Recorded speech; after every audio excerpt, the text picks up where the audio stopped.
Hi friends, ஈஸியாக குயிக்காக டேஸ்டியாக பேச்சுலர்ஸ் செய்கிற மாதிரி ஒரு பேச்சுலர்ஸ் ரைஸ் எப்படி செய்யலாம் அப்படின்னு இந்த வீடியோவில் பார்க்கலாம்.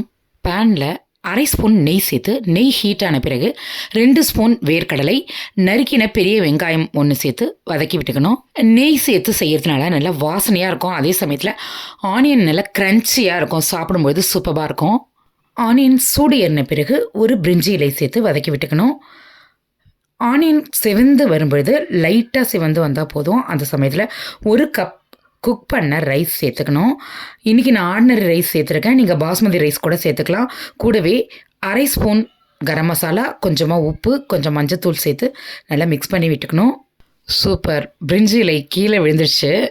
ஸோ நம்ம வேறு சேர்த்துக்கலாம்.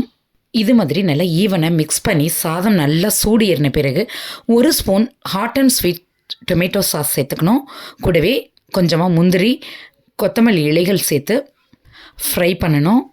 சாஸ் சேர்த்த பிறகு நல்லா ஃப்ரை பண்ணணும். ரைஸை நம்ம சேர்த்துருக்க சாஸ், அந்த நெய் எல்லாம் சேர்ந்து ஃப்ரை ஆகி அந்த பச்சை வாசம், அதாவது சாஸோட பச்சை வாசம் இருக்குல்ல, அது போயிடணும்.